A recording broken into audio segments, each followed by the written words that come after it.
Mais je te laisse continuer, David, du coup. Et donc, voilà. Donc, alors à un moment donné, après, à force de traitement et tout ça, j'étais encore chez mes parents. J'ai décidé d'arrêter le traitement. Donc, je suis allé voir le psy. On m'a fait signer une décharge, tout ça. Et puis, ça a été horrible parce que les angoisses, elles sont revenues, mais peut-être 2 fois plus fort. Affreux. Mais j'ai décidé que ce traitement-là, je le voulais pas. Et puis, j'ai rencontré un ami qui était prof de taekwondo. Il m'a vu dans la rue. En fait, c'était le père d'un ami, exactement, c'est un Ok, copain lui. Et qui d'accord. me regarde, il me dit, mais David, il me dit, mais qu'est-ce qui t'est arrivé? Il me dit, qu'est-ce qui t'est arrivé? Je te vois, et je lui ai expliqué le séjour en hôpital psychiatrique, le traitement, et tout, et tout, et tout, et tout, et tout, et tout. Il me dit, t'as combien sur ton compte? Et moi, je m'en rappelle plus. Je lui dis, j'ai tant. Euh, et ben, il me dit, demain, il me dit, c'était un homme, un corse, hein, un homme de poigne, d'identité, avec une identité forte, et tout. Il me dit, demain, rendez-vous à telle heure, à tel endroit. Et il me dit, t'as intérêt à venir, sinon je viens te chercher chez toi. Et bon, ok. Et je vais, et il me donne rendez-vous donc devant un magasin de vélo. Et on rentre, et il me dit, tu vas t'acheter un vélo. Donc je dis, mais qu'est-ce que je fasse avec un vélo, moi? J'ai dit, il me dit, tu vas t'acheter un vélo et tu ne discutes pas. Il me dit, il n'y a pas de discussion possible là. Et donc j'ai acheté un vélo jaune, je me rappelle. Et il m'a dit, écoute-moi bien. Il me dit, tu vas monter sur ce vélo le matin et tu en descendras le soir. Ah, D'accord? Et tu fais ça. Il me dit, fais-moi confiance. On se connaît. Je suis le père de ton ami. Et tu vas faire ça. Tu vas faire ça. Bon. Bon, le premier jour, là, j'ai fait le tour du quartier de maison, du pâté de maison, j'ai dit, attends, et tout, et tout, et tout. Et puis, je me suis pris, en fait, à ça, à faire du vélo. Et j'ai fait ce qu'il a dit, en fait. Je partais des journées entières, je pédalais jusqu'à épuisement. J'allais à 40 kilomètres de chez moi, même plus, des côtes. Je grimpais, je décidais que cette côte-là, j'allais pas lâcher, que j'allais la grimper sans marcher, en pédalant. Puis d'accord. après, dans ma tête, je disais, tiens, là, tu vas faire un détour, tu vas passer par tel village. Il y avait un détour, ça faisait 10 bornes en plus, etc., etc. Et puis après 2, 3 mois de ça, eh ben, la dépression est partie, en fait. D'accord. Les angoisses, tout ça, ça s'est en allé. Alors, il paraît qu'on libère des endorphines. Moi, je connais pas bien tout ça. Mm. Que quand on fait du sport, on libère une espèce d'hormone, une endorphine du plaisir et tout ça. Mm. Et cet homme avait cette science-là, en fait. Il faut savoir qu'il était prof de taekwondo, il était sportif, et puis de haut niveau en plus. Et encore aujourd'hui, c'est quelqu'un, moi j'irais pas m'amuser avec lui sur un ring, quoi. Ça durerait pas longtemps. Tu vois, donc il connaissait les vertus de l'effort physique, du sport, ce que ça pouvait faire dans une tête, dans un cœur. Et puis là, pendant que j'ai fait ça, euh, un jour, je suis rentré dans une église. Je suis allé dans D'accord. une église, ouais. Je suis allé à la cathédrale de Nîmes et je suis allé demander à un prêtre. Je lui ai expliqué, voilà, ce que je vivais à l'intérieur de moi et tout ça. Alors, il a confessé mes péchés dans le confessionnal. Ok. Euh, bon, je suis sorti comme bon, rien de spécial s'est passé, mais il y a eu déjà une première démarche. Ouais. Et puis un jour, c'était dans ces années-là, hein, ouais, 98, 99, ouais, 98, ouais, par là. J'avais entendu à la télé sur Arte, Arte Ouais. existait déjà, hein, un reportage sur Luther. D'accord. Et Luther, ils avaient expliqué le réformateur, la réforme, etc., etc. Oh, j'ai dit mais ça me plaît bien moi ça. Ça m'intéresse la foi comme ça me plaît en fait, parce que j'avais compris en fait que ce que je rejetais, c'était pas Dieu, c'était pas la foi. D'ailleurs, les gens, euh, moi je suis quelqu'un qui est appelé à un appel d'évangéliste, un appel Ouais. d'évangéliste fort. Tu vois, moi j'évangéliserai un poteau électrique, tu vois. Et mais les gens, en fait, ne rejettent pas Dieu, ni la notion, ni le concept de Dieu, ni la foi, ni d'être en relation avec ce quelque chose ou ce quelqu'un là qui pourrait exister. Les gens, ce qu'ils rejettent, c'est la religion. Euh, et quand je parle de religion, c'est dans le mauvais sens du terme, c'est-à-dire ce que l'homme a fait. Alors, toutes dénominations confondues. Ouais. On est bien d'accord que tout le monde s'est planté à un moment donné. Alors, moi, je regarde pas que ça, attention, hein. Mais les gens vont regarder à ça. Ils vont regarder, on a entendu telle histoire là-bas, tel truc là-bas, tel pasteur a fait ci, tel prêtre a fait ça. Donc, les gens sont bloqués par ça. D'ailleurs, ça me fait penser à cette parole de Paul qui dit que comportez-vous avec les non-croyants de bonne façon, parce que le jour où Dieu va les visiter, ils vont se souvenir. J'ai paraphrasé le verset là, hein, mais on comprend l'idée, quoi. On essaye de, voilà. Et en fait, ce reportage sur Luther, eh ben, il y a une espèce d'idée qui s'est installée un peu, mais j'ai pas fait de démarche, Cyril. En toute honnêteté, j'ai fait aucune démarche. Mais est-ce qu'on peut dire qu'il y avait une espèce de toute petite graine en dormance déjà, hein, qui était déjà dans la terre, et on connaît tous ces histoires, hein, que quand il y a un incendie, ben, ça repousse après. En général, les pompiers ne sèment pas. C'est qu'il y avait des graines dans la terre qui étaient là, et l'incendie les a révélées quelque part. Et je pense que le Seigneur peut se servir de tout, et même d'un reportage sur Arte, évidemment, hein, sur Luther. Et puis là, donc, j'allais mieux, le vélo et tout, et tout, et tout. Et un ami que je connaissais, hein, depuis longtemps, hein, que je fréquentais toujours, avec qui on avait fait les 700 coups, pas les 400, les 700. D'ailleurs, il est devenu chrétien, cet ami. On s'est retrouvés dans une église. Et il me dit, mais bon, on avait une bonne connexion pour faire des bêtises, et puis on s'est dit, mais on a peut-être une bonne connexion pour faire quelque chose de bien aussi. Et on avait décidé de partir en Afrique, d'acheter une voiture, une caravane, de partir en Afrique, de travailler en Afrique. Et Un gros voyage. on voulait partir, quoi, vivre l'aventure et tout ça, quoi. Mais travailler, être sérieux, hein, bon, avec la fête, évidemment, hein, tout ça, c'était du financement pour faire la fête. Mais bon, on avait compris le truc, quoi, qu'il fallait financer la fête. Et puis son père était pas trop ok avec ça, à lui. Moi, mes parents, je les voyais de temps en temps. J'allais genre une fois tous les 2 mois manger chez eux, mais j'avais un peu coupé quand même le lien. D'accord. C'est quelque chose d'ailleurs que je regrette, ça. Que j'ai eu des copines, j'ai été en appartement avec une copine, mais bon, ça marchait pas parce que j'étais un très mauvais petit ami. J'avais pas de base, quoi. Puis j'avais un témoignage à la maison qui était pas top de comment on se positionne avec une femme. Et donc voilà, et donc on a fait ce projet, on met à exécution et tout, on trouve une caravane et une voiture, moi j'avais ma voiture et tout, et on voulait accrocher ça et puis partir, quoi, vivre là-dedans, travailler. Et puis le père, il a fait une petite stratégie en fait, parce que le père de mon ami était un homme d'affaires, quelqu'un qui avait des affaires, et très doué là-dedans.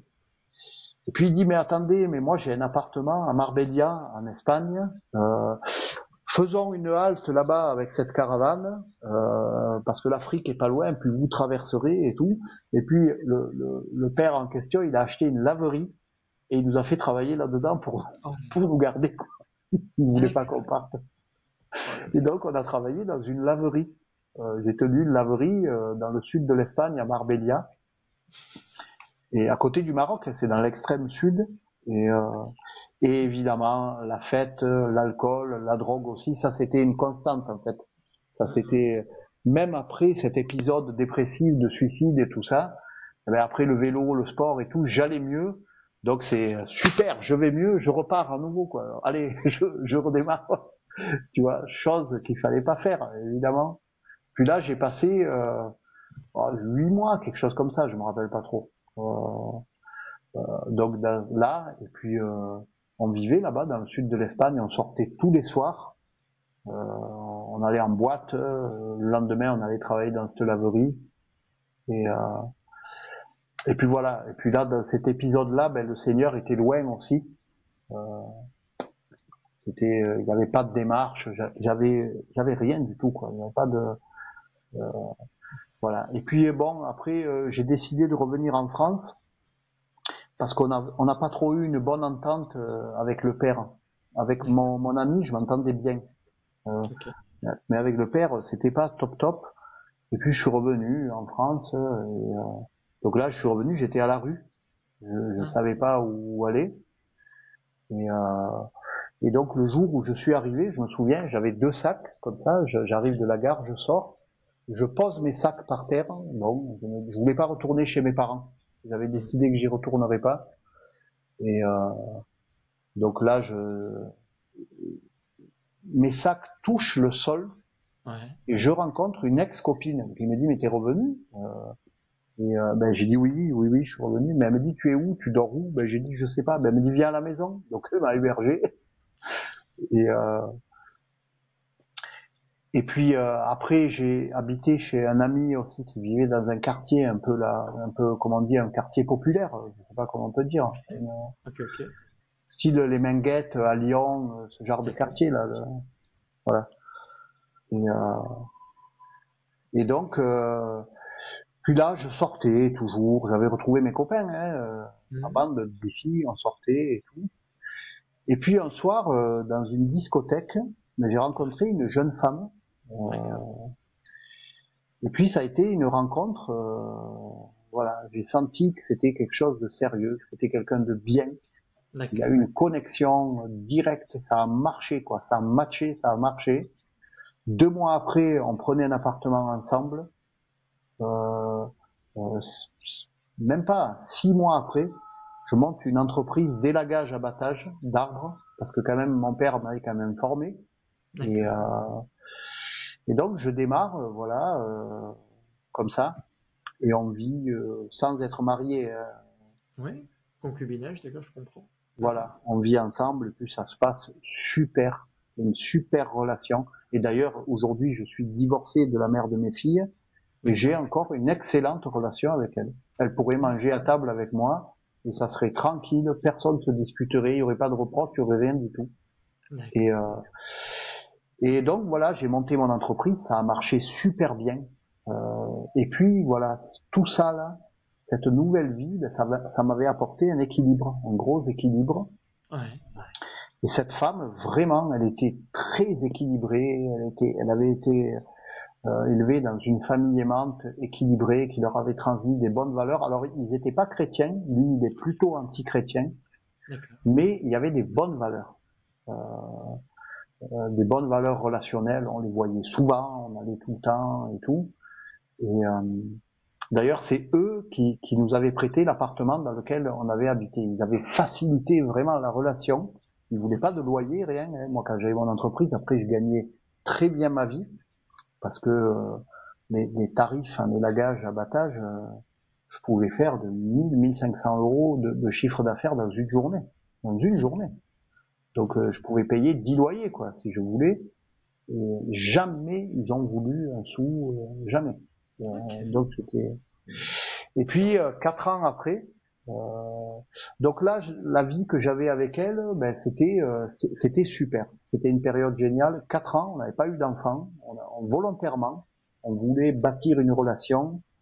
Donc on allait en Espagne, on sortait, on allait au cinéma, on allait au resto, on avait un bon cercle d'amis. Vraiment, non, Ouais, c'est super. ça marchait bien, tu vois. Et cette femme, vraiment, c'était quelqu'un. Elle est comptable encore aujourd'hui. Donc elle gagnait sa vie aussi, on gagnait très bien notre vie à tous les deux.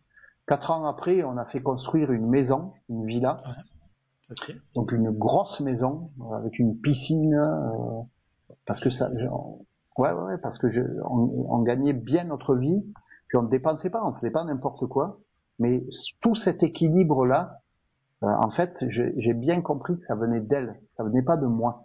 Moi, j'aurais pas été capable. J'aurais été à mon compte en tant que célibataire. Ben, tu sais ce que j'aurais fait? J'aurais fait la bringue, j'aurais acheté les voitures et tout ça. Ça venait d'elle, en fait. Elle avait cette capacité de faire ça. Et puis, on a eu aussi notre première fille, donc Amélie, qui a 20 ans aujourd'hui.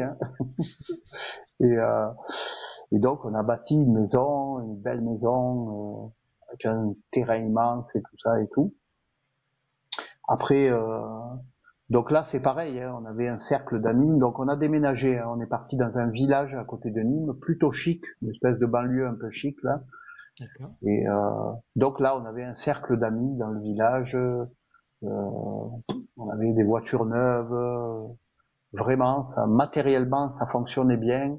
Émotionnellement, ça fonctionnait très bien. Le couple marchait hyper bien. On avait une entente naturelle très forte. Et donc voilà, on faisait la fête un peu de temps en temps.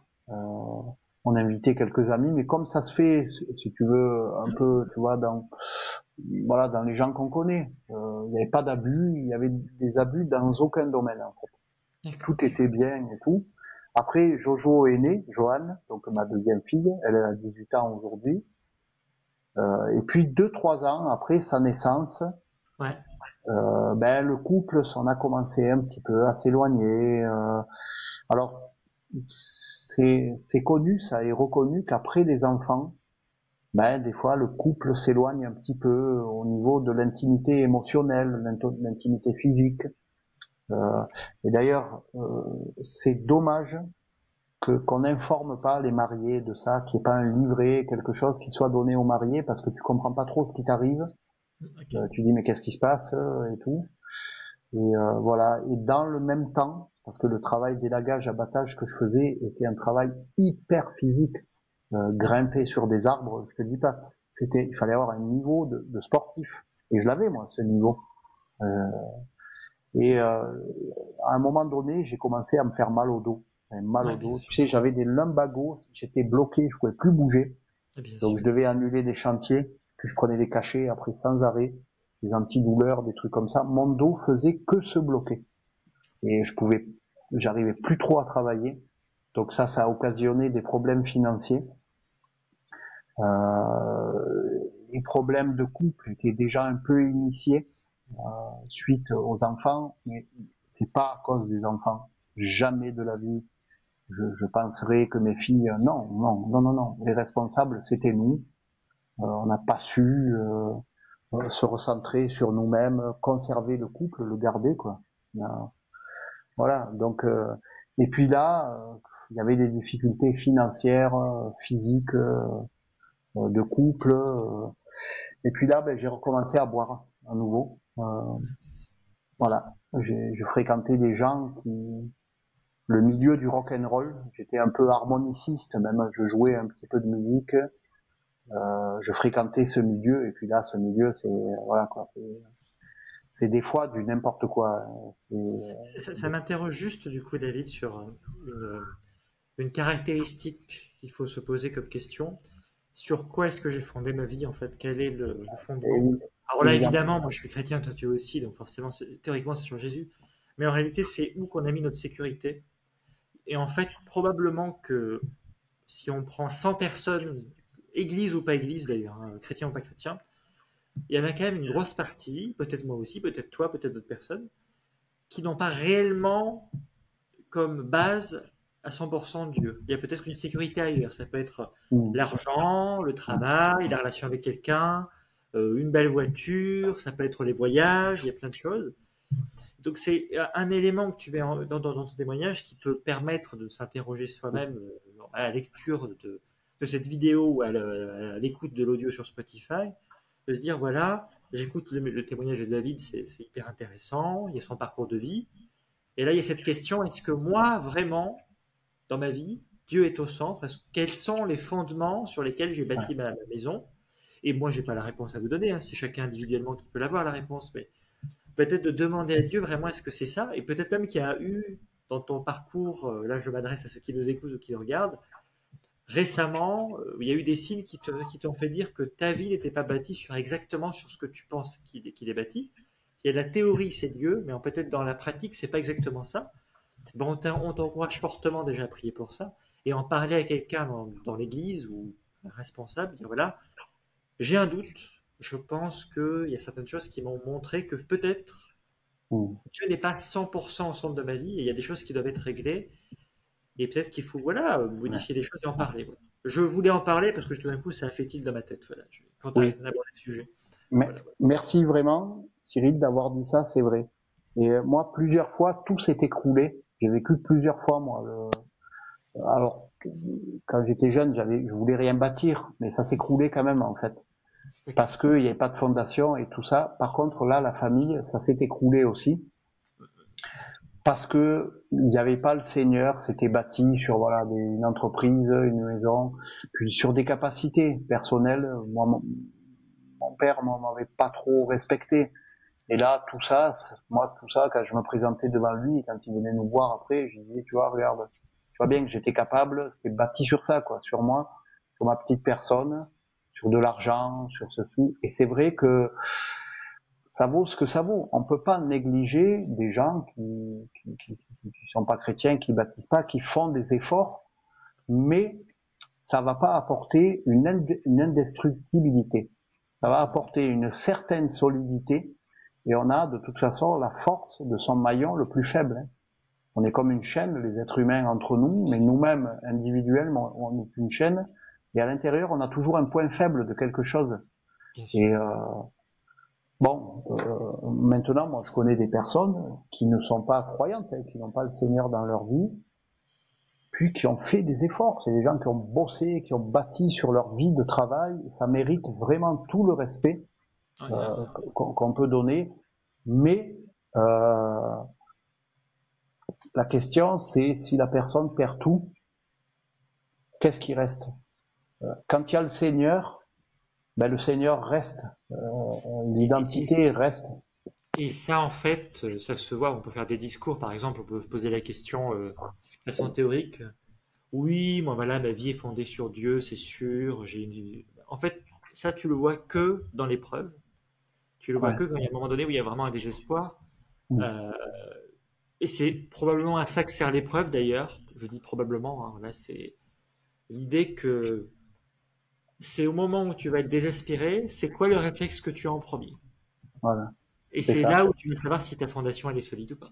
Et tu as le droit de traverser des moments très difficiles, mais est-ce que tu vas passer des temps dans la prière, dans les bons ou dans les mauvais moments? Voilà, c'est ça la vraie question. Et donc on n'est pas en train de juger les personnes, hein, voilà, c'est juste des questionnements qui peuvent permettre aussi d'avancer et puis de... Parce que de toute façon l'épreuve va arriver, c'est sûr. On avait accueilli il y a quelque temps Franck, du coup, qui nous a partagé son témoignage. La question, c'est pas si le problème va arriver, c'est quand ça va arriver. Oui. Ça va arriver, c'est sûr. Voilà.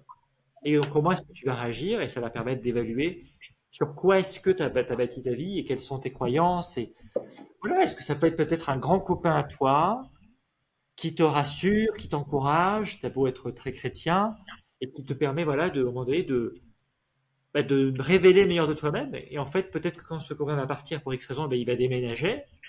Tu vas réaliser qu'il y a un vide en toi. En fait, peut-être que c'est pas Dieu qui est à la première place. Voilà, c'est une interrogation. Voilà, c'est une illustration, tout simplement. Je te laisse continuer du coup. Peut-être qu'à un moment donné, tu vas me dire que tu as rencontré le Seigneur quand même, parce que ça fait. Là, tu as quel âge à peu près? Tu parlais de 98, du grandir aussi. Ça va pas tarder la rencontre du Seigneur. Là, on est en 2000. Là, on est en 2012. 2012 donc tout s'écroule. Vraiment, j'arrive plus à travailler.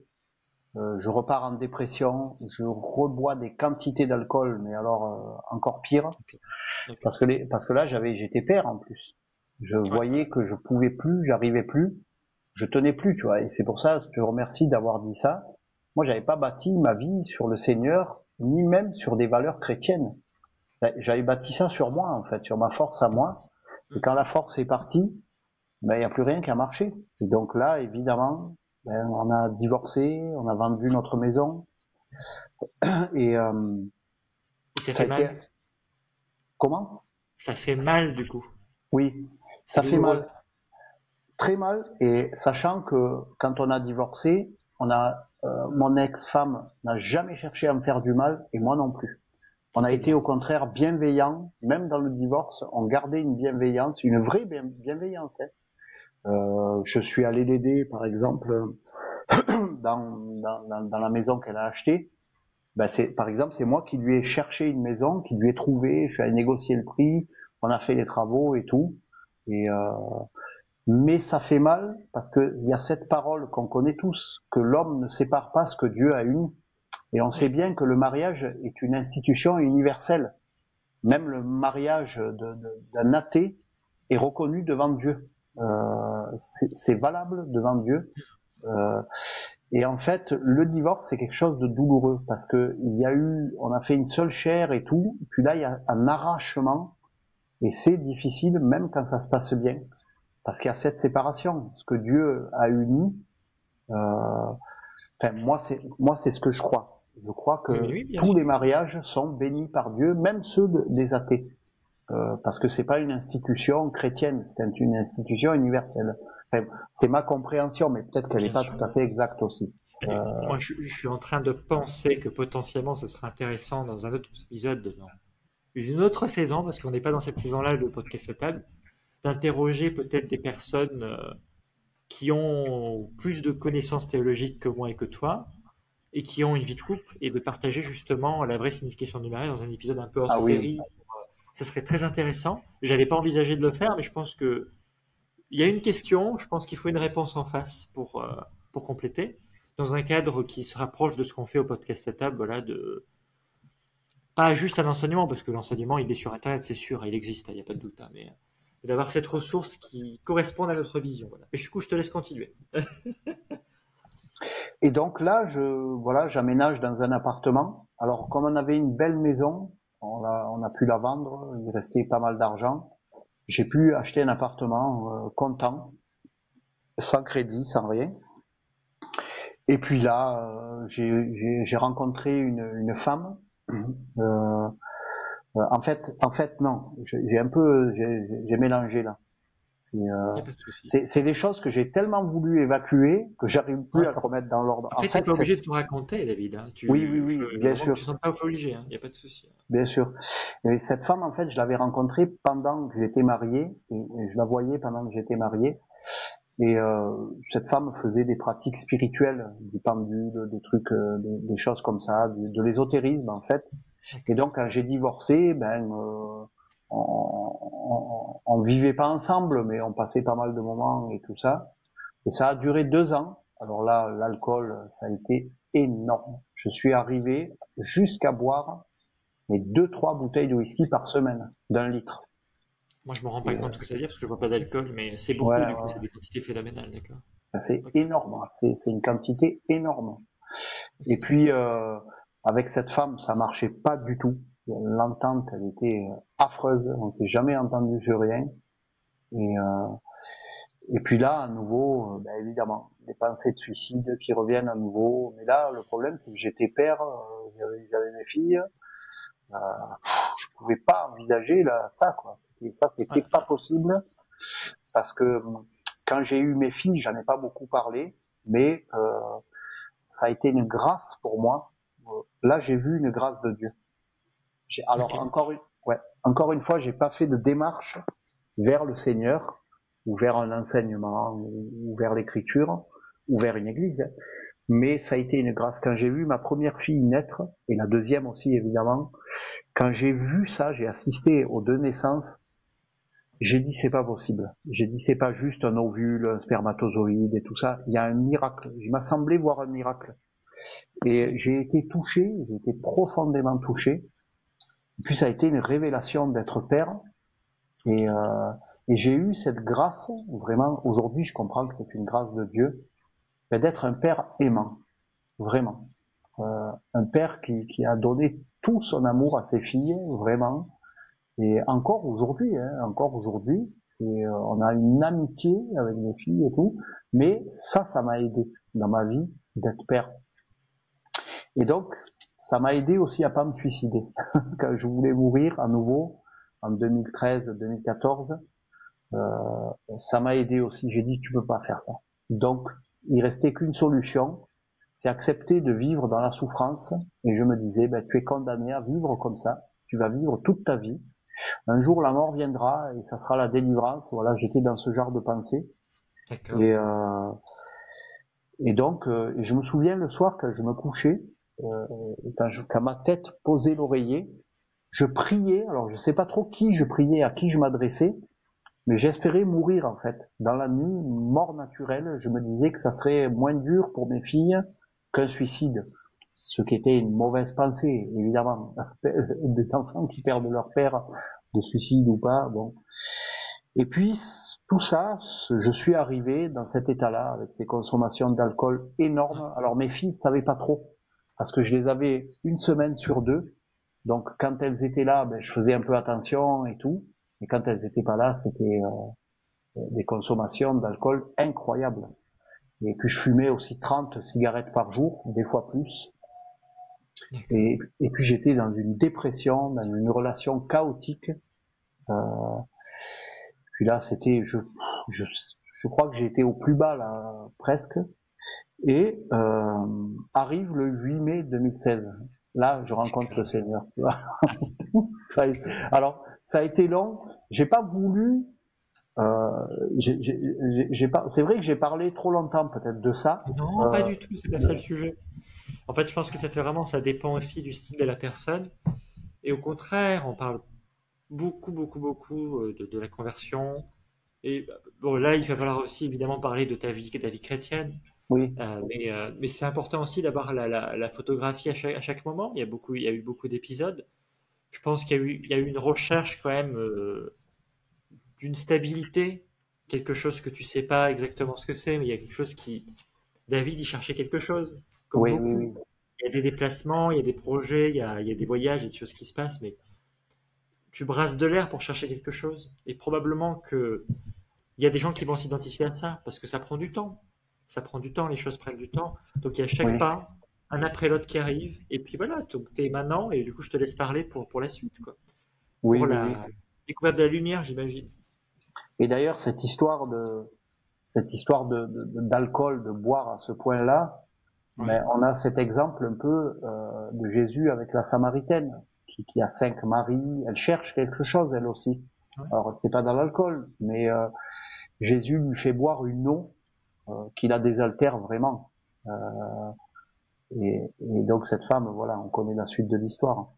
Et donc là, ce 8 mai 2016, je regardais des vidéos chez moi euh, parce que un ami m'avait dit que je ferais un bon franc-maçon. Il m'avait dit ça. Et lui, il était Oui. franc-maçon. J'avais un ami franc-maçon qui allait en D'accord. loge et tout. Il m'expliquait. Et j'ai dit, mais raconte-moi, qu'est-ce que vous faites, qu'est-ce que vous dites et tout. Donc il m'a expliqué tout ça. Et il m'a dit, tu sais, tu ferais un bon franc-maçon parce que. Et ce jour-là, je sais pas pourquoi, je regardais des vidéos sur la franc-maçonnerie euh, pour voir un peu comment il fallait faire et tout ça. Et puis il y a la vidéo principale. Et puis à droite, il y a la file d'attente de vidéos proposées.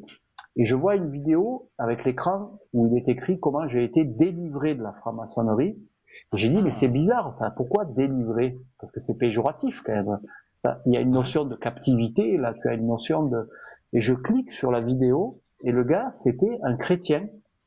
D'accord. Alors, c'était Morgan Priest, pour pas le nommer, qui était gothique. Un chrétien complètement gothique, tout maquillé, Ok. du maquillage noir, Intéressant. des ongles noirs. Oh là là, j'ai dit, mais c'est quoi ça? Ok. J'ai dit, on peut être chrétien et on peut être comme ça. Et ça, moi, ça m'a plutôt plu, parce que pour moi, évidemment, les chrétiens, c'était des gens qui allumaient des bougies toute la journée, qui faisaient la morale aux autres, qui étaient lourds, c'était des gens faibles. Ok. J'avais vraiment une idée reçue mais hyper Mais négative, non, mais quoi. c'est intéressant ton idée reçue parce que sûrement que d'autres vivent des choses similaires dans leur idée de ce qu'en sont les chrétiens. Et ça vient de ton parcours de foi. Donc, moi, je trouve que c'est intéressant ce que tu dis. Il n'y a pas de souci. Ouais. Et donc, ce gars, il commence à expliquer l'évangile, Jésus, la croix et tout ça. Alors moi, j'avais dû l'entendre, cette prédication de l'évangile, prédication de la croix, hein, mais je crois qu'elle m'était passée à des kilomètres au-dessus. Mais là, je l'ai entendu pour de vrai ce jour-là, et Jésus est mort à la croix, et puis le gars, il s'est mis à dire, euh, mais peut-être que vous êtes dans l'affliction, dans la dépression, peut-être que vous en avez marre de la vie, il était en train de me cibler complètement, et il dit, vous savez, à la fin de la vidéo, je dirai une prière, si vous avez envie, répétez-la après moi. Et puis, vous savez, j'ai vu des miracles et tout, il explique, il prêche correctement. Moi, je trouve que c'était sensé tout ça et tout et tout. Et donc arrive le moment de la prière, et moi je répète la prière. J'écoutais, et puis j'ai répété, j'étais assis sur mon lit, là, à côté, dans la chambre, et je répète la prière, et puis là, ça a été, waouh, j'ai vécu quelque chose de, de, de fou. J'ai senti là derrière quelque chose par en haut. qui est venu, Ouais. qui est venu d'en haut, qui est rentré par derrière à la base de ma tête, là, qui m'a rempli. Tout mon corps était rempli, et j'étais rempli d'amour à ce moment-là. Excellent. D'amour, je pleurais de joie, parce que je savais qu'il s'était passé quelque chose. Et waouh, je dis mais c'est quoi l'histoire? Qu'est-ce qui se passe là? Et puis je sentais que tout ça, voilà, tout se passait et tout, ça partait quoi, tu vois. J'étais nettoyé comme une eau là, une espèce d'eau, comme si tu avais branché là quelque part un robinet d'eau là, avec une eau magique là qui te nettoie tout l'intérieur.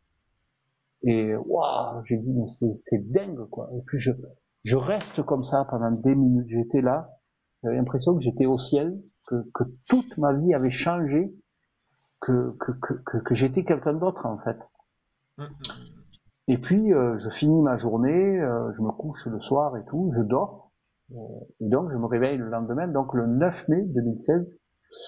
Et puis là, j'allume une cigarette. Moi je faisais partie des gens, dès que j'avais les yeux ouverts, 10 secondes après, j'avais une cigarette à la bouche. Dans la chambre, je la fumais dans le lit. Je vais pour fumer, j'ai cru que j'allais vomir tous mes organes quand j'ai fumé. Et j'ai toussé, j'ai dit, mais wow, j'ai cru que j'allais vomir. Et je pouvais pas fumer, en fait. J'arrivais plus à fumer. C'était horrible. Le goût, c'était, alors que, évidemment, je m'étais habitué, j'en avais besoin, j'étais dépendant. Bon.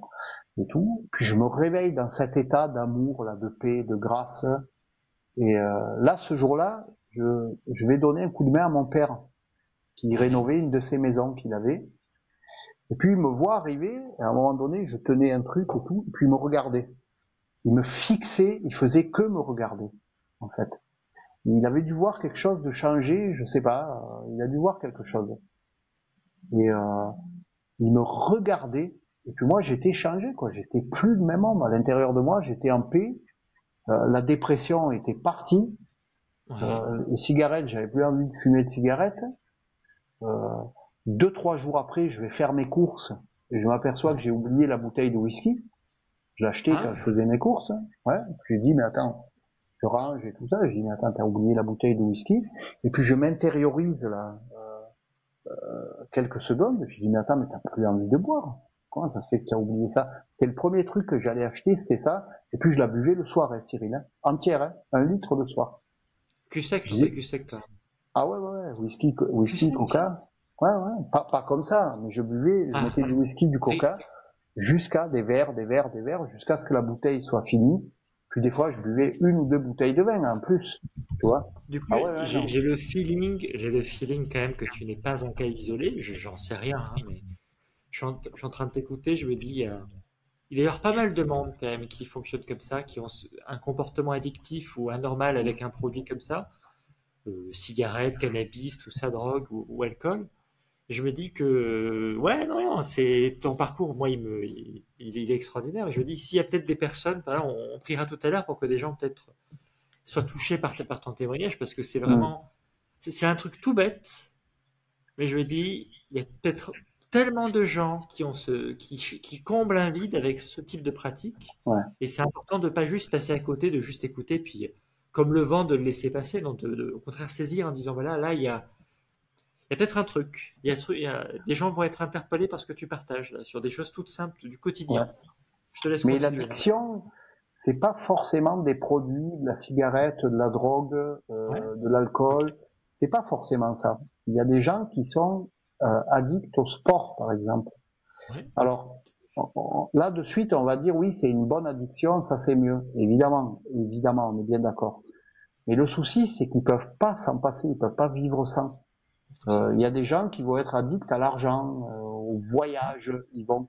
Alors, il y a une notion d'envie de faire du sport. Ça, on peut le comprendre.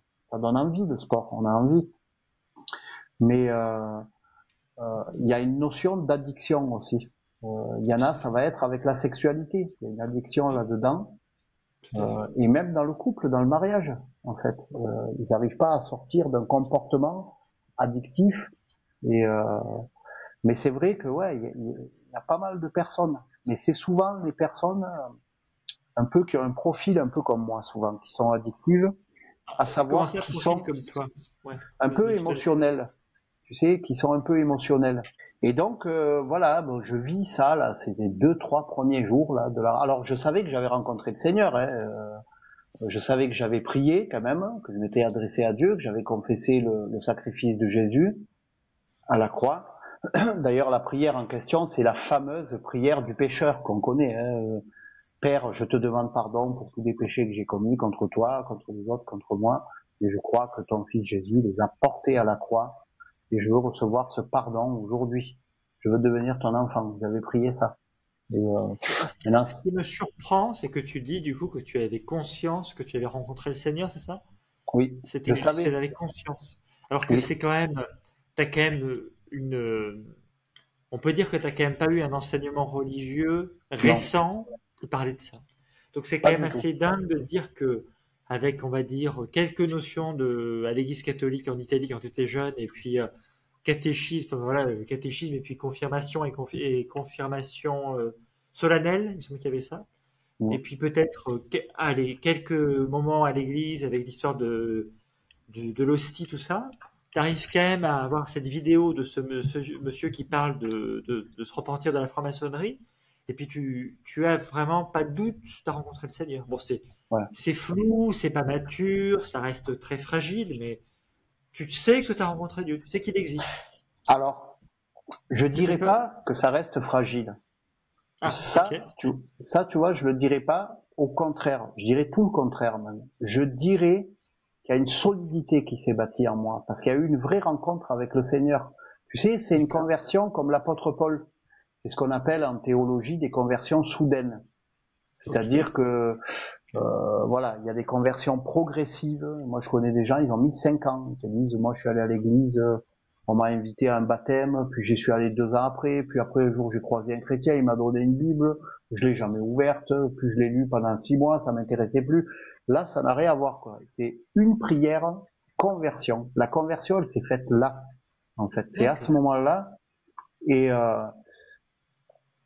et donc là, je savais, et puis ce que j'ai oublié de te dire aussi, c'est que quand j'ai reçu cette puissance, aujourd'hui, on comprend Ouais, de quelle puissance on parle. C'est le Saint-Esprit qui est rentré en moi, en fait. bien Ce sûr. jour-là, il est venu habiter à l'intérieur de moi. Et j'ai entendu une voix qui m'a parlé. Excellent. Et j'ai entendu une voix euh, qui a dit, ça y est, maintenant c'est fini. Et moi, j'ai compris ce que ça voulait dire. Cette vie de souffrance, elle est finie, tu vas démarrer une autre vie maintenant.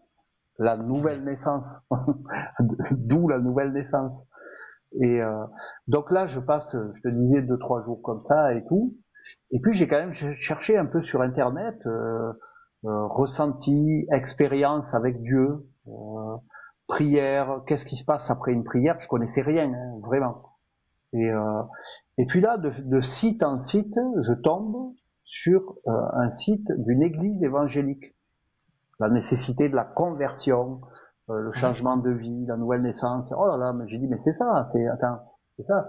Et puis je regarde, moi, sur Internet, Église évangélique à Nîmes, et j'ai pris la plus proche. Et je savais même pas, j'ai découvert ce jour-là, que les églises évangéliques existaient. Moi, j'avais toujours entendu plutôt un discours négatif sur les protestants. Puis D'accord. ce jour-là, je découvre tout ça, et donc je lis ce que c'est que l'évangélisme. Et je commence à lire, voilà, des confessions de foi sur des sites d'église. J'ai regardé des vidéos. Qu'est-ce que c'est les évangéliques? Qu'est-ce qu'on croit? Il y a des reportages et tout. Oh là là, mais j'ai dit, mais ça me plaît, ça, moi. C'est ça que je veux. C'est, moi, je voulais pas ce que j'avais vu pendant que j'étais jeune. Je voulais, voilà, il y avait la notion. Et bon, on sait ce que c'est l'évangélisme. Le pilier central, c'est la relation avec Dieu. C'est Ouais. la relation avec le Seigneur. Ça, c'est le pilier principal. C'est ça. Tout découle de là. La relation avec les autres, la relation avec nous-mêmes, le service, la vie, etc. Bon, le mariage et tout ça. Et tout ça, en fait, et là, je prends mon scooter et je vais voir un pasteur, Pierre, que je vois toujours. Hein, et donc, Excellent. je lui explique, j'ai dit, alors je me rappelle, je me suis trompé, je suis rentré dans l'église, j'ai appelé mon père. J'ai dit, bonjour mon père, j'ai dit, je voudrais vous voir et tout ça. Alors écoute, on se tutoie si tu veux direct, très sympa et Pierre et tout. Et, Et là, il me dit, alors nous, on n'est pas, ça c'est une appellation des prêtres dans l'église catholique. Moi, je suis pasteur, je suis marié, j'ai 3 enfants, et je suis le pasteur. Mais je dis, mais ça veut dire quoi, ça, pasteur? Ben, il me dit, c'est comme le prêtre dans l'église catholique, c'est-à-dire, moi, je fais une prédication le dimanche, je visite, j'ai des relations avec les croyants qui sont là et tout, et je lui raconte ce qui s'est passé. Et je lui dis, mais voilà, mais moi, j'étais chez moi, et tout ça, et tout, j'ai prié, c'est passé quelque chose, il y a quelque chose à l'intérieur de moi. Il y a quelque chose qui est en moi. Alors, j'ai pas dit la présence de Dieu est venue en moi, parce que ça reste un langage technique. Ah oui. Et bien Tu n'y sûr. arrives pas, tu dis pas ça, quoi, aux gens. Et C'est j'ai du dit, un chinois, truc par en contre. moi. Voilà, c'est ce qu'on appelle du patois de Canaan. Alors, c'est audible, même pour un non-croyant. Moi, je dis ça aux gens, des fois, quand je parle. Et puis, il me dit, ben, écoute, c'est formidable. Il me dit, mais tu sais, t'es pas seul à vivre ça. Nous, dans l'église, on est une communauté d'à peu près 200 personnes, mais moi, je peux te présenter, la majorité des personnes ont vécu ça. Parce que nous, on est des églises de professants. C'est-à-dire, on ne vient pas là parce que nos parents nous disent de venir là et tout ça. La majorité, dans les évangéliques, il y a une grosse majorité énorme de gens qui sont ce qu'on appelle des convertis et qui ont fait une rencontre. Alors toi, tu as vécu ça comme ça, mais si tu discutes avec 100 personnes, tu vas trouver 100 personnes différentes qui ont fait une rencontre différente avec le Seigneur, mais tous on a fait cette rencontre-là. Et donc il me fait visiter l'église et tout ça, et moi j'étais un peu surpris parce que je lui dis, mais vous avez pas de statut? Alors il me dit, non, c'est pas notre tradition, nous on n'a pas cette tradition de statut. Mais je dis, pourquoi? Alors il a été bon parce qu'il n'est pas rentré dans une discussion et tout ça. Ben, il m'a dit, tu sais, c'est une tradition différente. Il me dit, parce que tu vois, l'évangélisme c'est basé sur l'écriture, et dans l'écriture, notre compréhension, ben, c'est que bon, les statuts sont pas vraiment souhaités par Dieu. Tu vois, il a eu un discours soft, quoi. Il a pas fait le mec là, je casse du catholique et tout ça. Et puis de toute façon, c'est pas quelqu'un comme ça en plus. Et, euh, et donc, j'ai dit, mais comment ça se passe? Qu'est-ce que vous faites là? Ben, il me dit, tu as déjà assisté à une messe? Il me dit, c'est à peu près pareil. Il me dit, on arrive, il y a des louanges, on chante des louanges. Je dis, mais c'est quoi ça? Ben, il me dit, les louanges, c'est des prières chantées. On peut dire ça. C'est une forme de prière, mais avec des chants. Puis c'est très moderne. Il me dit, il y a des guitares électriques, il y a des batteries, il y a de la basse, il y a, voilà, et tout, et tout. Et ah ouais, j'ai dit d'accord. Et après, il me dit, il y a ce qu'on appelle une prédication, il y a un message. Et j'ai dit, c'est un message qui parle de quoi? Ben là, il me dit, par exemple, je suis dans une série sur Abraham, tout ça, ça parle de la vie d'Abraham. Est-ce que tu as entendu parler? Alors tu parles, moi je connaissais rien du tout à tout ça. Et puis voilà, il me dit, écoute, c'est à 10h dimanche. Il me dit, je t'invite si tu veux venir. Et puis j'y suis allé évidemment en courant. Je me suis levé, j'ai mis une chemise, tout ça, et j'ai assisté, et puis j'étais touché, quoi. J'ai dit, waouh, mais ces gens, ils vivent ça, là. Oh, tu sais, moi, j'ai l'habitude, quand je parle avec des personnes qui n'ont pas fait encore la rencontre du Seigneur, de dire, mais tu sais, rencontrer Dieu, c'est un peu comme quand tu tombes amoureux la première fois, en fait. Tu perds un peu la tête, tu gardes les pieds sur terre, tu sais ce qui se passe, mais il y a quelque chose de nouveau en toi. Il y a un amour, ça coule, ça jaillit partout. C'est ça, rencontrer Dieu. Et c'est pas, ça n'a rien à voir avec la pratique d'une religion ou d'une tradition où on va ramer, là, où on va pomper pour s'élever. Ça n'est pas ça. Dieu vient jusqu'à toi. Il est capable de venir dans le cœur des gens. Et tu vois, je vivais ça, moi. Donc j'allais au culte le dimanche et puis je discutais. J'ai eu un super accueil, vraiment. J'ai connecté avec des personnes. On m'invitait à manger. Et on nous invitait avec mes filles. Parce que ce que j'ai oublié de te dire, c'est que quand j'ai rencontré le Seigneur, c'est la semaine où je les avais pas, mes filles. Et donc j'ai passé une semaine comme ça, assis dans le ciel. Vous êtes assis dans les lieux célestes, et j'y étais vraiment, et j'y suis toujours d'ailleurs. Et mes filles sont arrivées, tu parles, j'ai témoigné immédiatement. Déjà, j'ai voulu témoigner, je voulais témoigner à la terre entière, en fait, déjà. Tu vois, il y avait déjà cet appel, là, cette semence là de témoignage. Tu vois, je vous donnerai une puissance et vous serez mes témoins. Hein. On connaît cette parole. Et mes filles, bon, je témoigne de ça et tout. Et Joanne, la plus petite, elle avait 8 ans. Puis elle reste un peu bouche bée. Alors elles ont vu que je fumais plus, que je buvais plus. Après 2-3 jours comme ça, elles étaient revenues.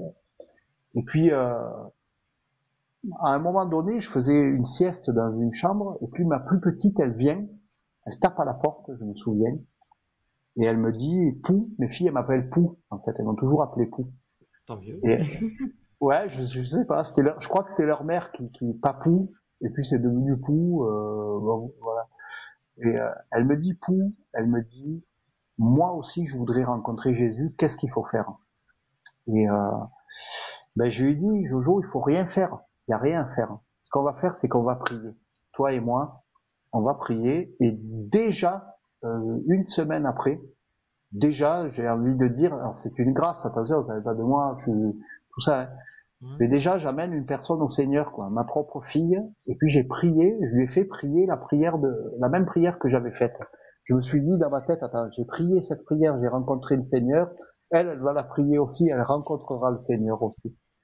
Et finalement, on a prié dans la chambre, tous les deux, et puis voilà, Jojo, c'est quelqu'un de très bonne volonté, qui est volontaire, qui a un cœur ouvert. Et elle m'a dit, mais qu'est-ce qu'il faut faire quand on rencontre Jésus et tout, on fait quoi après? Ben j'ai dit, il faut lui parler, en fait, on lui parle, tu peux lui parler toute la journée, soit dans ton cœur, dans ton cœur, tu penses à l'intérieur de toi, tu peux lire la Bible, donc j'avais déjà acheté une Bible et tout déjà, quoi, je la lisais déjà toute la journée. Une semaine après, je lisais la Bible, même la nuit, toute la journée, la nuit, je me réveillais pour prier. Vraiment, c'était quelque chose de fort, quoi. Et puis j'ai parlé aussi à mon aînée. Alors elle, c'est ce qu'on appelle une grosse tête. Tu vois, l'intelligence, la science, la logique et tout ça. Et elle me dit, mais moi, je crois pas en Dieu, je crois en la science, de toute façon. Et puis, ben, j'ai dit, tu sais, c'est pas incompatible, hein. Ça va très bien ensemble, hein. Au contraire, hein, j'ai dit, il n'y a pas meilleur mariage que la foi et la science. Ça va super bien. Oui, mais machin et tout et tout. Et puis elle voulait pas, en fait. Et puis moi, j'ai insisté un peu. Tu sais, parce que j'avais compris que j'étais sauvé, moi, en fait. Je savais. Le jour où j'ai rencontré le Seigneur, j'ai pas eu d'enseignement pour savoir que j'avais besoin d'être sauvé. Je ne dis pas qu'il faut pas faire l'enseignement. C'est pas ce que j'ai dit, hein. Mais le Seigneur, il m'a filé tout ce qu'il avait en stock, je crois. Parce que il y a eu une révélation puissante, hyper puissante. C'était je savais que j'avais la vie éternelle, je le savais. Et le jour même, je savais ça. Et tu vois, donc j'en parlais à ma fille et tout. Et puis elle voulait pas trop, donc c'était des discussions, jamais des confrontations, parce qu'on a toujours eu une bonne relation avec mes filles, tout le temps. Ouais. Et puis un jour, je sentais dans mon cœur qu'il fallait arrêter pendant 6 mois à peu près, je parlais toujours et tout. Puis je sentais qu'il fallait arrêter, en fait. Et puis un jour, j'ai prié, je me souviens de cette prière, j'ai dit, mais Seigneur, j'ai dit, ce que tu m'as donné dans mon cœur, alors, c'était pas une prière biblique, mais j'ai compris après l'intention de cette prière, j'ai dit, tout ce que tu m'as donné, Seigneur, dans mon cœur, si tu veux, tu peux tout m'enlever pour donner à ma fille. Tu peux tout le donner à elle. Je suis prêt à tout perdre parce que je veux que ma fille soit sauvée. C'est pas une prière biblique, ça. Mais le Seigneur a dû comprendre mon intention. Et puis, de toute façon, la prière est une grâce aussi. Cette prière, le Seigneur a habité certainement une partie de ça. Puis 2-3 jours après, j'étais au culte, donc dans notre église. Et puis là, j'ai entendu à nouveau la voix du Seigneur. Alors moi, je fais pas partie des gens qui ont une ligne directe avec Dieu, à qui Dieu parle toute la journée dans leur tête. Mais plusieurs fois, j'ai eu cette grâce d'entendre la voix de Dieu. Vraiment. Mais une voix audible, quoi. Hein. Comme je te parle, là, j'ai entendu ça à l'intérieur. Et le Seigneur me dit, juste avant le culte, il me dit, David, il me dit, tes filles, il faut que tu me les donnes. Tu dois me les donner. Et là, j'ai prié avant le culte, j'ai murmuré la prière, et j'ai dit, Seigneur, ben, je t'offre mes filles. Je te les remets. Mais je te les donne, vraiment. Je te les donne, je te les offre pour toi.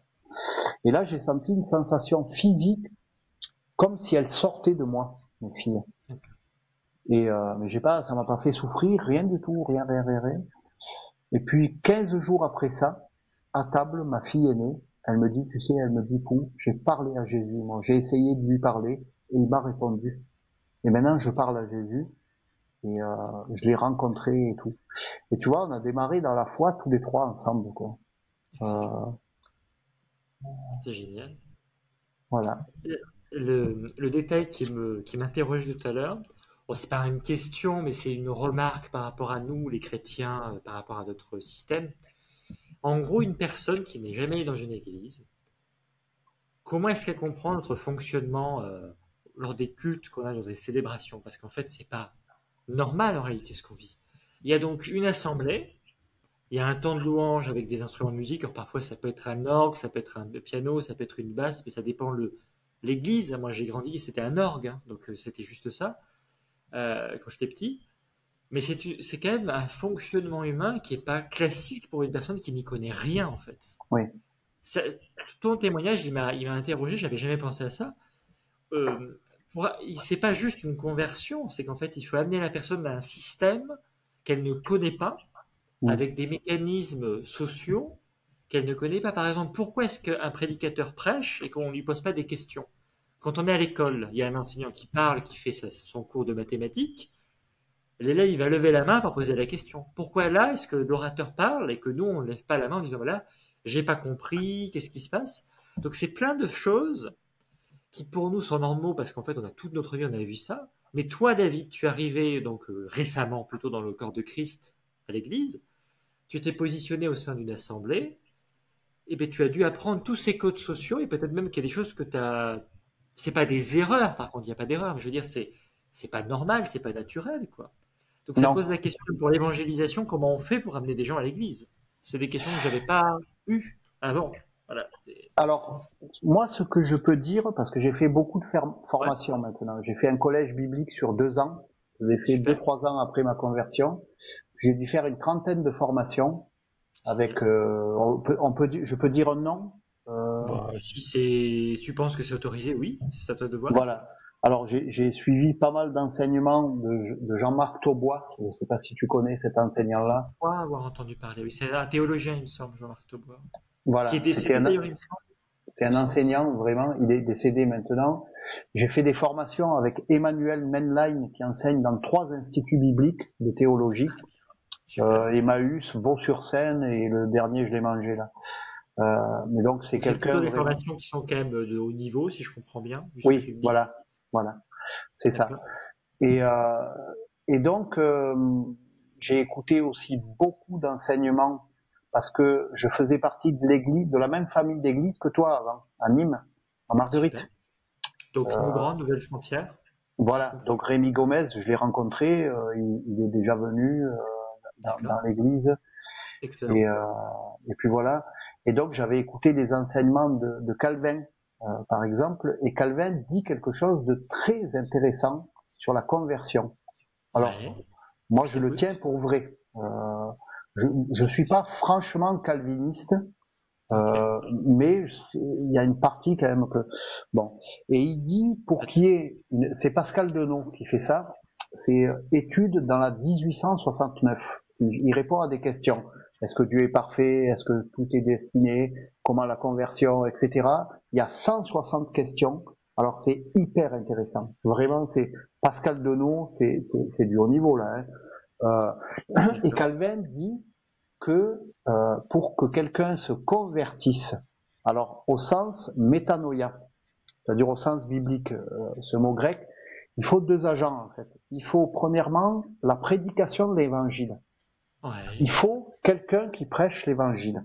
Et deuxièmement, il faut le travail du Saint-Esprit dans le cœur, en D'accord. fait. Et les 2 agents, quand ils rencontrent un cœur qui est disposé, qui est ouvert, il y a ce qu'on appelle une conversion. Il y a ce qu'on appelle voilà. Et donc, pour répondre à ta question, j'ai fait ce détour exprès en fait. Ouais. Quand quelqu'un rencontre le Seigneur comme moi j'avais eu un enseignement de base quand j'étais jeune, mais je me Ouais. rappelais de rien en fait. Je me souvenais de rien. Maintenant, j'avais entendu, comme tout le monde, parler de Jésus, de la croix, de Jésus-Christ, des chrétiens, etc. Tout le monde connaît. On est dans un pays judéo-chrétien, de tradition chrétienne. Ouais. Et donc, quand j'ai rencontré le Seigneur, il y a eu, si tu regardes bien dans la vidéo, il y a eu la prédication de l'Évangile, et il y a le Saint-Esprit qui m'a touché très profondément. Je vivais en même temps que j'écoutais cet homme, surtout quand j'ai prié. Et donc, je savais rien en fait. Mais il y a un passage dans l'Écriture qui dit que Dieu dépose les arts de l'esprit en nous. Il dépose ça. Il y a un dépôt qui est fait. Il y a Dieu qui vient habiter en nous. Lui, c'est tout. Il connaît tout. Donc cette connaissance, on l'a. Et moi, ma compréhension, c'est qu'elle est révélée, cette connaissance, dans le cœur par Dieu, au travers de l'enseignement. Par exemple, Rémi Gomez, on voit que c'est un enseignant. C'est quelqu'un qui enseigne. Quand on l'écoute avec un cœur disposé, il y a des révélations. Dieu fait des révélations. Et donc, quelqu'un qui arrive comme ça, qui fait une rencontre avec le Seigneur, s'il y avait que l'action de l'esprit, il ne comprendrait pas ce qui se passe. Il dirait, qu'est-ce qui s'est passé? Qu'est-ce que j'ai vécu? Et il pourrait se diriger vers telle ou telle tradition ou spiritualité. S'il y a que la prédication de l'évangile et que l'esprit n'agit pas, et je mets des guillemets à ce que je dis, il n'y a pas conversion non plus. Quand il y a les deux, il y a conversion. Et là, en fait, le Seigneur commence un travail. Moi, ça a été ce que j'ai vécu. Je ne le présente pas comme une norme. C'est pas une norme. Moi, c'est ce que j'ai vécu. Je connais des personnes qui ont vécu les choses autrement. Mais moi, j'ai découvert directement en lisant la Bible, parce que dès que j'ai rencontré le Seigneur, on m'a offert une Bible, et je la lisais 8, 10, 12 heures par jour, cette Bible. Donc en un an, j'avais dû lire des fois 10, 20 fois le Nouveau Testament. En un an, en une année. L'ancien, un peu moins, je ne sais pas trop pourquoi.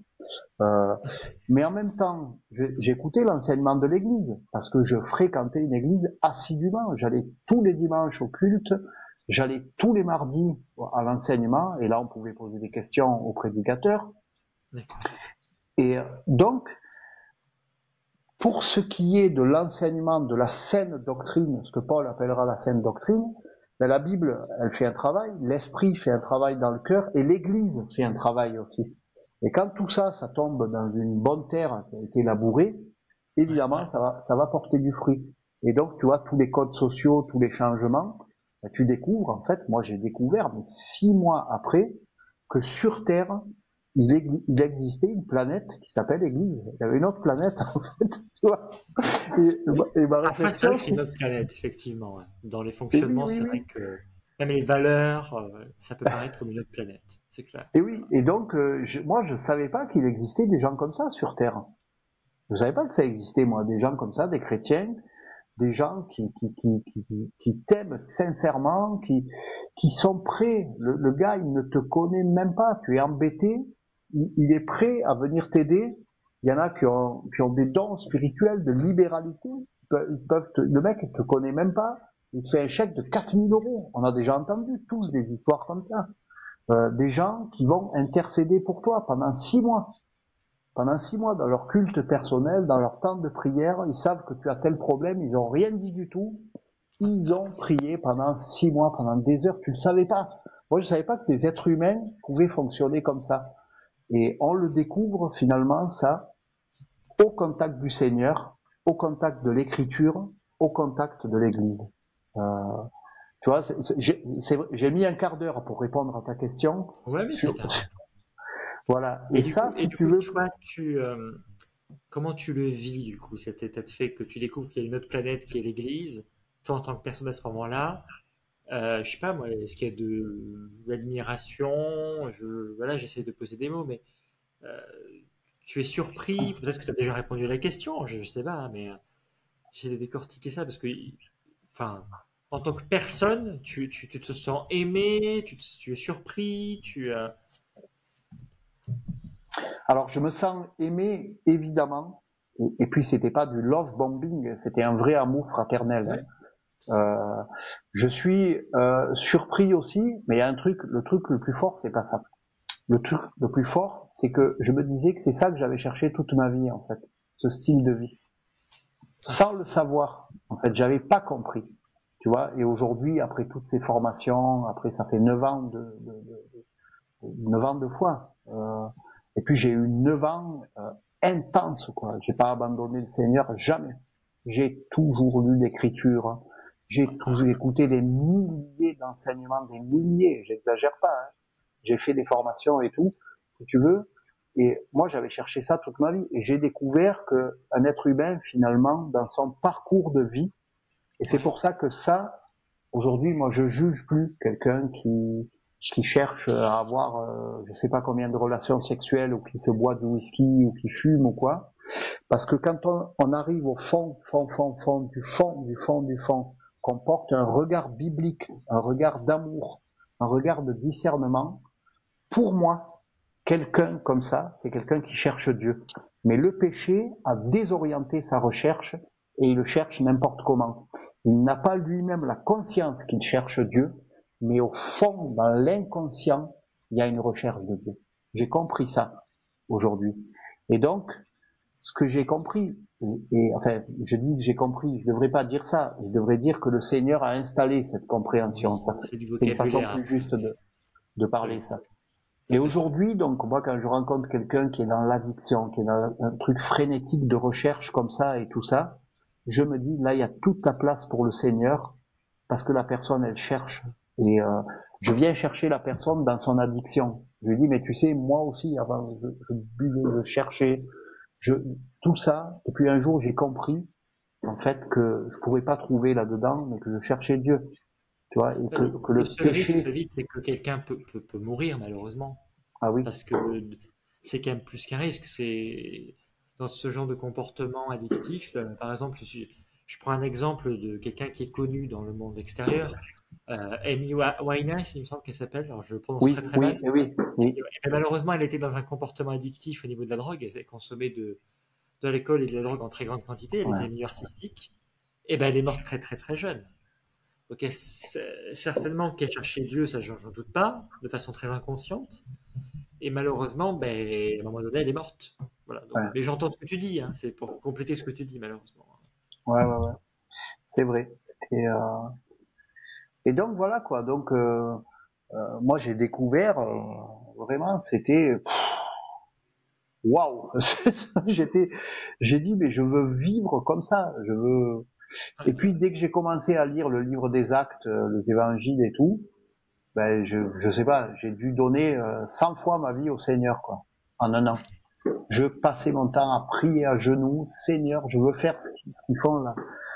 Tous ces apôtres, tout ça, tout ce qu'ils ont fait là, prier pour des malades, amener, prêcher la bonne nouvelle. Ouais. Euh, tu vois, je priais le service, le Seigneur. De suite, j'ai eu envie de servir, tout de suite, immédiatement. Et puis j'ai prié pour ça, quoi. J'ai passé des heures et des heures et des heures. Seigneur, je te donne ma vie, je te l'offre, je te consacre, je veux te servir. Tu fais ce que tu veux, fais-moi faire ce que tu veux. Tu vois, je priais des choses comme ça. Et et puis ça, voilà. Alors évidemment, il y a eu un peu de maturation. Ouais, Tu vois, bien sûr. tu sers pas le Seigneur directement. Quoique le témoignage, ça reste un service. Quand tu rencontres ton voisin et tu lui dis je buvais comme un trou, et un jour j'ai prié, je bois plus, c'est un témoignage, c'est un service. Ça c'est servir Dieu, et puis c'est servir la personne aussi, parce que on ne sait pas la semence dans quel type de cœur elle est déposée. Hein. Il y a peut-être un peu d'épines, un peu de rocher, mais il y a peut-être un coup de charrue aussi qui va être passé suite à ça. Et puis tu tombes sur une bonne terre, ça peut pousser, porter du fruit. Le gars, il peut te dire, mais attends, moi, tu vas témoigner, je suis allé sur Internet, j'ai acheté une Bible, tout ça, je t'ai pris pour un fou, mais j'ai vécu, moi aussi, aujourd'hui, tu vois. Donc ça reste un service aussi. Et, Absolument. et voilà. Mais moi, j'étais impressionné, tu vois, les voyages de Paul, Pierre et Jean, là, devant le temple, qui te guérissent, tout ça. Moi, je voulais le faire, ça. En fait, je voulais le vivre, le faire. Et, mais l'église dans laquelle j'étais allé, c'était une église qui était cessationniste. Euh, tu vois, D'accord. Donc non charismatique, cessationniste. Et Donc, il faudrait donc que je donne des définitions de cessationniste pour que les gens comprennent. oui, Parce que pardon. je Là, ne tu vois, connaissent pas regarde. ce que ça veut dire. Ouais, désolé. Ben, le Explique-le. sécessionnisme, en fait, c'est une théologie, des personnes qui ont bâti une théologie et qui pensent, leur compréhension, c'est que les dons spirituels, qu'on trouve dans 1 Corinthiens 12, dans Romains, les 33 dons qu'il y a dans la Bible, ben, ça se fait plus. C'était pour créer l'Église. Maintenant que l'Église est créée, il n'y a plus de dons spirituels. Alors, à un, le don de ceci, 1 Corinthiens 12, pour ceux qui veulent aller lire. À un, le don de ceci, à un, le don de prophétie, à un, le don de guérison, à un, le don des miracles, etc. Et donc, alors, Ok. j'avais que 11 mois d'église, mais j'avais lu 10 fois le Nouveau Testament, déjà. Alors, ça faisait pas de moi un théologien, évidemment. Mhm. Ça faisait pas de moi quelqu'un qui avait le niveau d'un pasteur. Je l'ai toujours pas, d'ailleurs. Mais, je savais que les dons, existaient toujours. Et puis, je vivais des choses. Et j'ai vécu 2 mois, après ma rencontre avec le Seigneur, un don qui est biblique, qui est écrit, alors qui est très mal compris, il a fallu que je fasse plein de formations là-dessus et tout, et qui Ouais. était le don de discernement des esprits. D'accord. Alors moi j'étais mal à l'aise avec ça, c'était oh là là, je voyais des choses bizarres et tout dans la rue, j'ai cru que je devenais fou, j'ai cru que le Seigneur était parti, que et puis je demandais un peu dans cette église qu'on m'aide avec ça. Je dis mais moi je vois des trucs un peu bizarres. Et tout, le pasteur, il savait pas trop. Il n'avait pas cette connaissance des dons, il n'avait pas cet Ouais. éclairage. Puis j'allais voir les frères et sœurs aussi, qui me disaient, mais attends, mais tu as peut-être un problème avec le malin, il y a peut-être le malin et tout. Mais moi, ça me semblait pas logique, parce que j'ai dit, attends, j'ai dit avant, j'étais pas chrétien, et maintenant je suis chrétien, et il y a le malin dans ma vie, c'est pas ce que j'ai lu, ça, j'ai pas lu ça, moi. Et puis finalement, j'ai fait des recherches, j'ai regardé sur Internet, je suis allé rencontrer des chrétiens qui, D'accord. eux, étaient charismatiques. Et puis, j'ai parlé à quelqu'un un jour qui m'a ouvert la Bible. Alors moi, je l'avais lu, le passage, mais j'avais pas fait le rapprochement avec ce que je lisais. Et qui me dit, mais regarde, lis ça et tout, à un, le discernement des esprits et tout. Il me dit, est-ce que tu sais ce que c'est, ça? Ben, j'ai dit non. Je dis, je sais pas ce que c'est. Et ben, il me dit, ça semble être ce que tu vis. Et puis moi j'ai dit mais attends mais moi je veux pas vivre ça, il faut que Dieu me retire ça. Ben il me dit écoute tu lui dis peut-être qu'il va t'obéir, peut-être qu'il va te retirer. Tiens avec humour, il a utilisé beaucoup d'humour tu vois. Et puis finalement il m'a dit écoute fais quelque chose de mieux que ça. Il me dit prends-toi des bouquins, étudie, lis parce que c'est un domaine hyper particulier là-dedans et il y a eu des soucis avec ça dans le passé. Forme-toi, n'agis pas, ne fais rien, n'en fais rien pour le moment. Voilà. Euh, il faut savoir aussi, je t'ai pas dit, 2 mois après ma Ouais. rencontre avec le Seigneur, j'ai demandé le baptême D'accord. à Pierre. Et il m'a dit, mais pourquoi tu veux être baptisé? Je dis, parce que je veux être baptisé. Je sais qu'il faut que je reçoive le baptême. Je sais. Il me dit, mais comment tu sais ça? J'ai dit, je sais pas, Pierre. Je, je sais pas. Mais ce que je peux te dire, c'est que je veux être baptisé de tout mon cœur. Et s'il faut faire 200 bornes à pied, j'irai me faire baptiser 200 bornes à pied. Et puis, j'ai attendu quelques mois pour le faire. Alors, au départ, j'ai dit, ouais, il veut pas me baptiser et tout ça, mais pourquoi et tout. Et puis, j'ai compris finalement pourquoi. Aujourd'hui, je comprends pourquoi, euh, pourquoi dans les assemblées, il y a un peu cette attente D'accord. voilà, pour vérifier si c'est un coup de cœur ou si vraiment il y a eu une vraie rencontre, s'il y a les fruits qui vont avec, et donc j'ai été baptisé. Et puis voilà. Et après, donc au niveau un peu des dons spirituels, ben, quand Ouais. je parlais, j'ai rencontré aussi quelqu'un qui priait pour les malades. Euh, Super. Super, super. donc je l'ai appelé, je l'ai contacté, et j'ai dit mais écoute, je dis moi dans mon église, on m'a dit qu'il y avait plus trop de dons de prière pour les malades, tout ça, on pouvait plus le don de guérison et tout. Et le gars, il m'a pas commencé à me faire un cours. C'est un ami aujourd'hui. Et D'accord. il m'a pas fait un cours de théologie. Il m'a dit écoute, nous, on sort tel jour, telle heure, le rendez-vous est là. Il a dit tu viens et tu vois, tu viens dans la rue et puis tu verras bien, tu vas voir. Excellent. Et puis évidemment, il prie pour une femme il y avait des appareils auditifs. La femme retrouve Louis devant moi, j'étais là. Hein. C'est pas le beau-frère du cousin de la belle-sœur du garagiste qui m'a raconté un truc. J'étais là, je l'ai vu avec mes yeux. La femme, elle a enlevé des appareils, elle a retrouvé. Oh, j'ai dit mais c'est quoi? J'étais aussi surpris. Et puis après, on est allé plus loin et on a rencontré quelqu'un. Et là, David me dit mais écoute, c'est toi qui vas prier maintenant. Mais je dis mais moi je sais pas prier.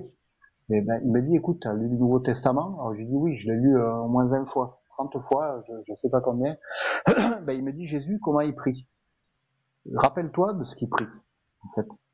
Et puis, j'ai prié comme Jésus, et là, il y a quelqu'un qui a guéri de l'épaule. Tu vois, wow, j'ai dit, mais j'étais surpris, moi, j'étais surpris. Mais le gars, je voyais, il essayait son épaule. Tu sais, il faisait des tests et tout. Il me dit, mais qu'est-ce que vous m'avez fait? Alors, moi, j'ai même pas été capable de lui répondre. C'est David qui a répondu, il a dit, ben, le Seigneur guérit. Il a dit, nous, on n'a pas de pouvoir, tout ça, mais c'est le Seigneur qui guérit, il se sert de nous, hein, pour apporter la guérison, hein, physique dans les cœurs. Et donc là, je suis allé avec le pasteur de mon église, j'ai dit, écoute, mais moi, j'ai prié pour des gens, pour quelqu'un qui a guéri, j'ai vu quelqu'un qui a retrouvé Louis, quand même, tu te rends compte, la personne, elle n'entendait pas, presque pas. Et puis là, j'ai compris que c'était une église cessationniste, et puis c'est tout, qu'il fallait pas insister. Et donc j'ai fait une lettre. J'ai quitté l'église, mais je suis copain. Hein, j'y retourne pour l'association qu'on a créée avec mes filles. Ils nous reçoivent, on prêche dans l'église, on n'est pas fâchés, rien du tout. Et puis j'ai rejoint une église Nouvelle Frontière à Marguerite. Où Georges venait, Jonathan, je connais presque tout le monde, Stuart, Rémi évidemment. Et puis là, ben, on est resté 5 ans dans cette église. Génial. Et voilà. Et moi j'ai un peu la bougeotte au niveau de. Du coup, David, là, on est à pratiquement 2h40. On n'est pas pratiquement, on est à D'accord. 2h40 Ouais, ça, oui. d'enregistrement. Non, mais justement, c'est pour faire une douce fin, une transition vers Oui. la fin de cet enregistrement. C'était très, très, très riche. Très riche. Je m'arrête parce que là, il est 22h et qu'il faut passer à autre chose. Oui, Voilà. d'accord. Voilà, on a vécu un très grand moment. C'est vraiment un témoignage hyper riche parce qu'il y a différentes photographies très complètes. L'enfance, c'est impressionnant. L'adolescence, avec il y a tellement de personnes qui peuvent être interpellées et touchées par ton histoire, c'est juste bluffant. Donc moi j'étais en train de réfléchir, je pense que je vais faire 2 parties quand même, parce que c'est quand même quasiment Oui. 3 heures d'enregistrement, donc je pense que je vais couper en 2 quand même. Même si c'était pas mon souhait à la base, je pense que ça va être nécessaire. Merci pour ton partage, merci pour tout ton investissement, pour tout ton cœur. Il y aura, je pense, un autre enregistrement avant la partie, on voulait faire une partie sur toute ta partie évangélisation. Oui. J'ai le petit feeling que tu as des choses à partager avant ça, donc peut-être faire une autre petite partie, un petit blog juste avant de partager, de faire une autre partie sur l'évangélisation avec les musulmans, si ça te dérange pas, si tu le sens. Ah oui, avec plaisir. Donc il y a différentes parties qui peuvent être extrêmement intéressantes, notamment par rapport à toute la communauté catholique. Alors, je différencie les catholiques qui sont des catholiques réveillés. À Lyon, nous, on a la communauté Glorious qui sont en feu pour le Seigneur et qui sont, à mon avis, très matures aussi dans leur foi. Et puis, ce que toi, tu as vécu dans ton enfance, qui sont peut-être un peu plus traditionnels, j'imagine, ou classiques. Oui. Avec, voilà, il y a différents niveaux, voilà, mais donc voilà, donc il y a ça. Mais je pense que voilà, tu as un témoignage qui est vraiment extraordinaire, avec différents niveaux qui, je veux dire, une personne qui n'est pas chrétienne, qui est comme sur les vidéos, elle peut forcément être interpellée par ce que tu partages. C'est une Oui. évidence absolue. Voilà, c'est juste génial. Oui. Donc merci pour tout ce temps que tu as consacré. Je sais même pas ce qu'on peut, enfin, quel est le sujet de prière qu'on peut avoir pour clôturer, parce qu'il y a tellement de choses à dire. Peut-être simplement pour ceux qui sont à ça de se convertir, qui ont il manque pas grand-chose. Peut-être qu'on puisse prier pour qu'on puisse être une lumière pour eux. Et Oui. voilà, je sais pas exactement quoi dire exactement. Il y a aussi la fatigue accumulée parce qu'on est quasiment à 3 heures d'enregistrement. Donc moi, j'ai dû me concentrer tout le long. Voilà, donc c'est physique quand même. C'est une sorte de marathon quand même. C'est pas facile. Oui. Mais voilà. Et Oui, si tu me permets, je oui, voudrais juste finir, peut-être ouais, si tu me permets de prier aussi. oui, Euh, Moi, je voudrais finir, voilà, pour parler à quelqu'un qui écoute. Voilà, oui, comme tu disais, Cyril, peut-être que tu es en train de regarder cette vidéo, tu te poses des questions. Peut-être que tu t'en poses pas du tout. Peu importe. Mais ce qui est certain, c'est qu'on peut rencontrer notre Créateur. Notre Créateur, il accepte de nous rencontrer. Il nous ouvre son cœur. Il a fait tout le nécessaire. Voilà. Cette histoire là de Jésus qui est allé à la croix, ouais, ouais, c'est pas vraiment une histoire, c'est pas de la mythologie, ça, c'est une vérité, et c'est vraiment la plus grande marque d'amour qu'on ait pu trouver, je crois, sur terre. Et grâce à ça, on peut être pardonné de nos péchés. Moi, je vivais sous la culpabilité. J'ai cru que j'allais mourir de ça. J'ai été libéré de dépression, d'alcool et de plein d'autres choses dont je parlerai pas ce soir. Mais tu peux rencontrer le Seigneur. Tu peux le rencontrer. C'est possible. Et maintenant, on ne sait pas toujours comment faire. On se dit, il faut pratiquer une religion, il faut que j'aille à l'église tous les dimanches et Dieu récompensera ma fidélité, et il faut que je lise la Bible. Et je pense que la première chose, c'est d'avoir un cœur ouvert et puis de s'adresser à lui. Tu peux t'adresser à lui. T'es en voiture, peut-être, j'en sais rien, t'es chez toi, t'es assis, t'es dans un parc en train d'écouter la vidéo. Peu importe, tu peux t'adresser au Seigneur. Tu peux dire, tu peux l'appeler Seigneur Père, ou tu peux t'adresser à Jésus aussi. C'est pas très important. Ça, ce qui compte, c'est de le faire avec un cœur ouvert, disposé, et une ouais, vraie volonté de le rencontrer. Vraiment. Et c'est possible. Moi, j'en témoigne. On n'est pas des tout à fous fait. avec Cyril. Hein, on prend pas des hallucinogènes. Cyril, c'est quelqu'un de très équilibré. Voilà, il fait partie d'une église, il travaille dans l'église. Moi, je suis engagé aussi. On n'a pas eu une hallucination. On s'est pas fabriqué un ami imaginaire, comme on entend souvent. Et moi, je voudrais juste prier, Ouais, voilà, vas-y, vas-y. pour toi, pour toi qui écoutes la vidéo. C'est gentil. Euh, voilà, peut-être que tu peux fermer les yeux si tu as envie. Et puis, voilà. Seigneur, moi, je te prie pour la personne qui écoute, Seigneur. Voilà, que ce témoignage, Seigneur, soit une semence, Seigneur. Que ce témoignage, Seigneur, indique la porte de ton cœur, Seigneur. On sait maintenant que la poignée, chacun doit l'appuyer, Seigneur. Tu ne forces pas. L'Écriture dit, je me tiens derrière la porte, je frappe. Et si quelqu'un entend, je souperai avec lui, Seigneur. Et on n'a pas une obligation de te rencontrer, Seigneur. Mais si on veut le faire, c'est possible. Seigneur, tu as fait tout le nécessaire. Alors moi, je te prie de toucher le cœur de la personne qui écoute. Seigneur, de la visiter. Seigneur, visite ses émotions, ses sentiments. Seigneur, visite ses blessures, son passé, sa culpabilité, Seigneur. Et ouvre le cœur, Seigneur. Moi, je te demande de faire ça. De montrer, de manifester ta présence, Seigneur, de visiter, d'apporter la paix, de planter un arbre de paix, Seigneur, qui donnera du fruit, qui va porter du fruit, Seigneur. Et je te demande aussi, Seigneur, d'intervenir dans les pensées, Seigneur, voilà, de, de, de, de t'attaquer, Seigneur, à tout schéma de pensée qui peut être douloureux, dysfonctionnel, Seigneur, qui peut être déviant, Seigneur. On sait que nos pensées, Seigneur, nous agressent régulièrement. Moi, je te demande d'aller les calmer, Seigneur, de poser ta main. Seigneur, un jour, tu as pris un bateau pour traverser avec des disciples, il y a eu une tempête. Seigneur, tu as calmé cette tempête, la mer s'est aplatie, et la traversée a pu se faire dans la paix. Seigneur, de la même façon, moi, je te demande d'apaiser les pensées de mon ami qui écoute, de mon ami de mon ami IE qui écoute, Seigneur. Et puis, je te demande, Seigneur, de rencontrer. Et toi qui écoutes, tu peux peut-être répéter cette prière aussi, Seigneur.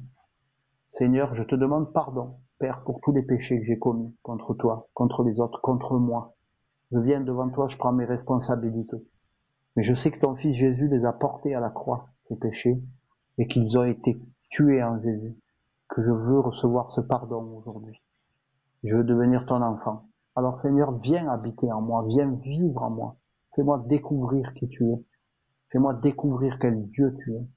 Fais-moi découvrir ton cœur. Je veux changer de vie aujourd'hui. Je veux te connaître, Seigneur. Amen.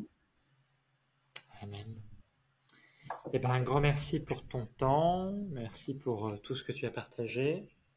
On vous remercie aussi sur YouTube ou sur Spotify, si vous nous regardez ou si vous nous écoutez, de regarder ce contenu. Et puis on vous encourage dans vos parcours de foi à continuer à être une lumière, continuer à partager autour de vous. Et n'hésitez pas à nous envoyer des messages, à nous dire ce que vous avez envie de dire, il n'y a pas de souci. Et puis David, on te réaccueillera bientôt, dans les semaines, les mois qui viennent, pour poursuivre le témoignage, puis on reste en contact. Et puis voilà. Merci à tous en tout cas, puis à un prochain épisode du podcast à table. Au revoir. Bonne soirée Cyril et bonne soirée à tout le monde. Et soyez bénis.